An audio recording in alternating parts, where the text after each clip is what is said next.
Hey guys, the rear differential is out on my main Sprinter. This is the one I drive, my daily driver. So let me show you how I did everything. In this video, instead of me actually doing the work, I'm just gonna do all the work and then show you everything that I did. The video before that, I'm showing you how I'm actually doing the work. But as you can tell, not a glorious job. You're gonna get your hands dirty, but I'm not sure what it costs to replace the rear differential. If you know, let me know, because I probably saved some money there by doing my own.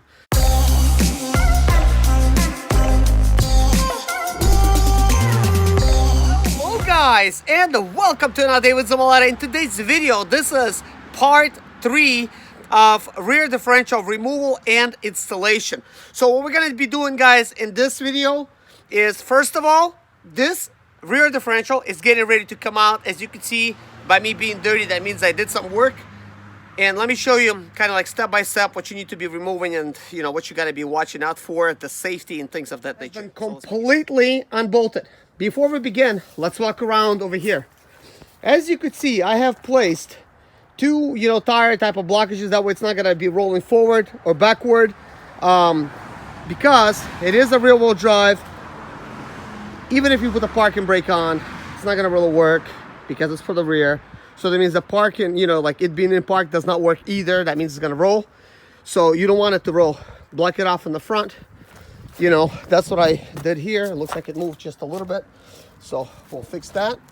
And then I put a tire over here. Since the land is kind of sloped a little bit this way, if it does move, it's got a tire there. So it's not going to go anywhere. So for safety, I did use both of these jack stands on both sides. They really are a bit of an overkill, but it's good to have. I will be crawling through this space in order to be disconnecting some stuff. That's why I don't have this up close. This time on cinder blocks, I decided to double up. As you can see, I got them facing this way and I got them facing this way. This is done like this for a reason. And as you can see, I got a plywood at the bottom. That's done for a reason. I got some wood over here. That's down for a reason. As you can see, one cut a little bit shorter. That's down for a reason. Let me explain everything, guys. Because this land is a little bit slanted like this, I wanted the cinder blocks to be going in that way instead of it being like that, because it would be easier for them to flip. So this way, it's a little bit more that they have to actually do in order to flip. So I have placed these two like that, those like that. They are on a piece of plywood so that they're going to be really sturdy in the ground. The plywood is a complete length of the van. Not necessary, but a good thing to have. Wood is going all the way across the van. I think this is very necessary. Probably be best to use like a couple like 2x8s. That's what I would do.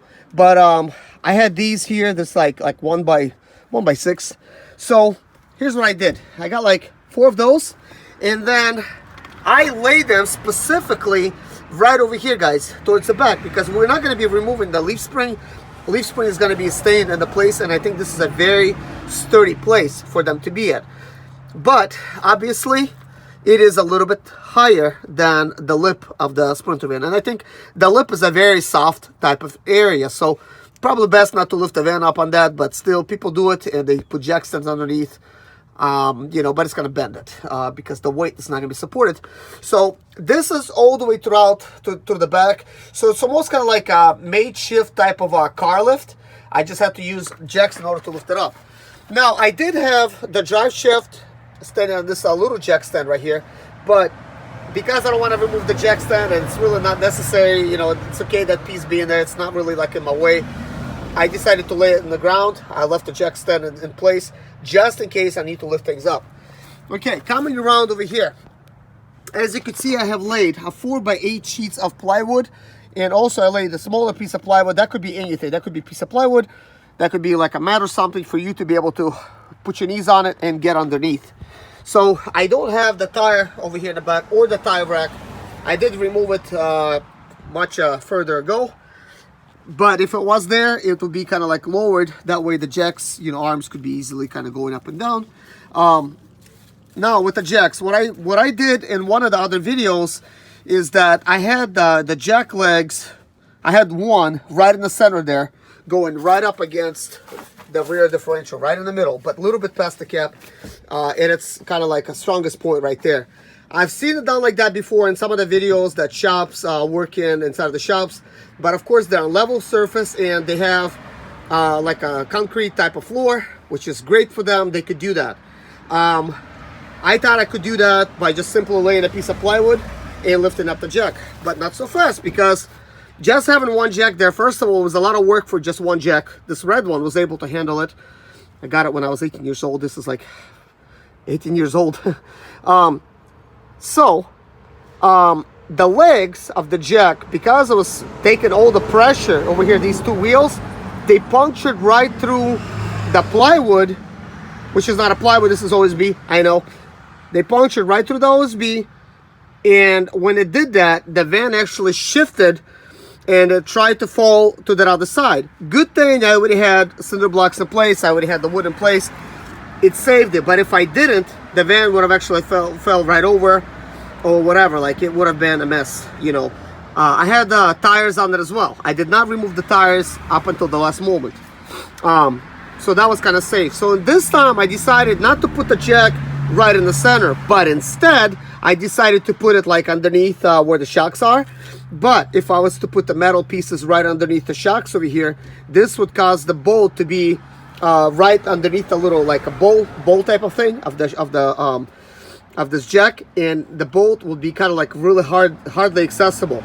And this is why I have basically cut like a 2x8, or this is like a I think it's a 2x6 or 2x8, like 2x6 probably. So I cut like a piece, like kind of like short. I was gonna try to put one across, but that was not gonna work because, you know, the rear differential, it's a little bit, sits a little bit higher. Well, who knows? I think these are a little bit more in. Yeah, that sits a little bit lower. Excuse me. So, anyways, by putting these piece of blocks, like it basically, the portion where the shock goes into, two metal pieces, they basically chewed into the wood, and it's kind of like basically it's not going to move anywhere. It's pretty solid. Same thing happened over here towards the bottom of the jack. So this means it's not going to go anywhere. And because I double up the plywood, and over there I used a piece of wood, and I didn't have a short piece like that. I didn't feel like cutting one. I do have this type of wood, so I figured, look, I'm going to use a piece of plywood, and it worked really well. As you can see, plywood being doubled up, there's no way it's going to go through that, especially this is a greenback. And this plywood obviously was a little bit too short on this side. So, I mean, I could have did it evenly, but I didn't. So, never mind that. So I used a small piece of plywood. I don't have to cut it. I already had that. So that is done, as you can see, two jacks. So by me lifting up both jacks evenly, I could actually control the actual tilt of the van. So I was able to actually regulate it. Also keep an eye on these, you know, piece of wood. And at the very beginning, I snuck these two pieces of cinder block underneath like that. These would not fit, so I worked it off high enough to where I could actually put these underneath. And I did the same thing for both sides. And I would basically lift it up a little piece at a time and put in one board at a time. That way, if anything should happen, if things would break or, you know, or whatever, like let's say like one of the jacks would fail, it would not come crashing down on me or, you know, anybody else or breaking anything. So you could clearly see that by adding like piece by piece, it was a better idea. It prevented that from happening. As you can see, that's like a little bit bent over here, like on the frame. That is because sometimes people lift it up over there, and it was not me. So I could see it's all across the van like that. I'm not a first owner, obviously. Okay, let's continue, guys. So the very first thing I did when I came over here, guys, this is a socket 19. I have removed these bolts using using a electric impact wrench. It is 1,200 foot-pounds of pressure. It is very good. They came out like butter, guys. It was like no problem at all. So I came through, pulled them out, and I pulled these out as well. I decided not to make a video about it because I already made a removal video, and I think it's pretty self-explanatory. It was getting a little bit dark because I started kind of late. So, you know, I want to actually kind of repeat what I did and stuff like that. So once this was out on this side, I removed that other side. Then I used the hammer to bang the metal, these things out that's holding it, you know, because they will be kind of stuck on there. So I banged them out, and when I did that, I then got an 18 millimeter type of socket, and I put a wrench over here towards the back so that it's gonna hold, you know, the bolt. And I put an impact over here, 18, pulled it off very easily. And then of course I pulled off the, you know, the ones over here too. It was no problem. Now with the jacks being raised up kind of like higher like it was creating a lot of pressure on the actual shock, because the shock is mounted just a little bit lower, like probably like 1/8 or something.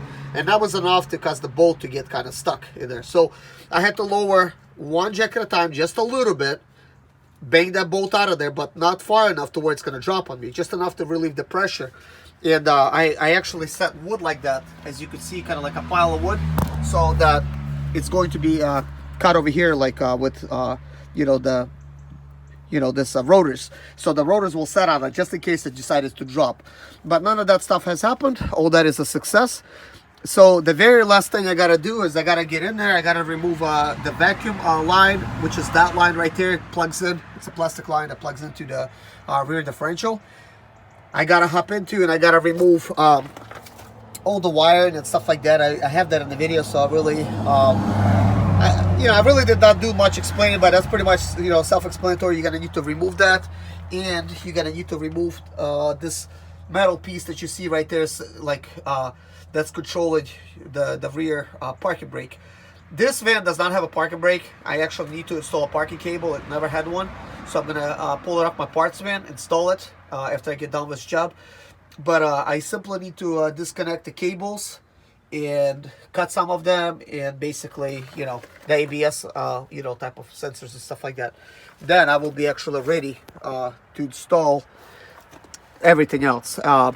So what I'm also going to do is I'm going to well, for this van I'm going to cut all of these zip ties, and I'm gonna let loose this brake type of brake wear type of sensor. It's a 10mm bolt. I gotta remove it, you know, get it like underneath and stuff, and just kind of like disconnect it. I'm not going to cut it. I'm just gonna put it to the side. But the ABS sensors I will cut. Plus one of the sides was not working. I believe it was this side. The ABS sensor was not working, so I'm gonna need to actually get that one to work. So as far as the shocks goes, I will be replacing these shocks. I have a brand new set of shocks, so I simply need to disconnect that. I'll do that once I actually pull the, you know, this assembly out.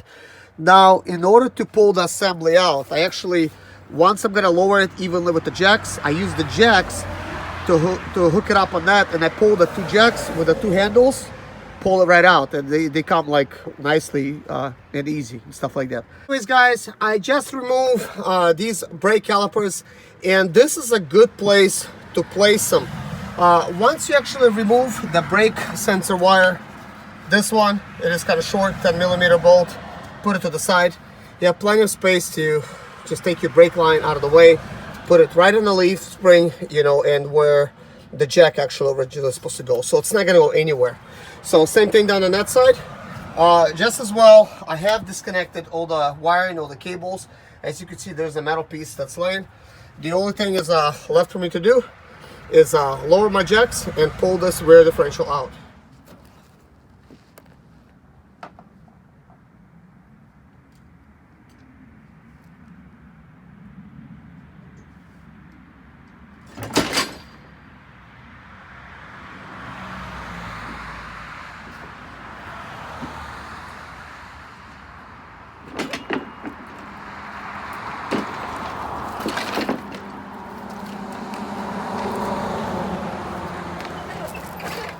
Hard. Use the two jacks to pull it out. This is exactly what I want to happen. Of course, it could always tilt the other way, but the center of gravity is a little bit more to the left. So they were standing over here, so that naturally it wants to fall back. So everything worked out. So now it's completely out. We got the shocks right here, so they're probably dead. Not really sure. You know, but they have been here for a while. You know, this is all beat up already. So I'm gonna be replacing the shocks, and brake seems to be good. But yeah, it is out. It is out. Really happy about that, guys. Finally. And this is why we are replacing it. There's actually a forward and rear play, and it does rotate really nicely. So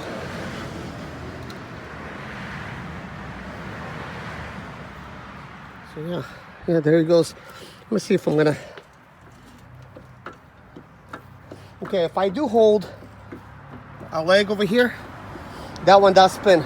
So at least that's working. Thanks for watching, guys. Take care. God bless you. Hopefully this is gonna help you. My name is Serge Zimaleta. I'm 37 years old. And yes, I experienced success after buying my first home for cash. Back in 2011, I was broke, but I learned to solve problems on my own. Now I'm helping others to solve their problems. I know what pitfalls to avoid to stay profitable in business. Need motivation to be more successful in your life? Do you have sprint or expedite or business problems?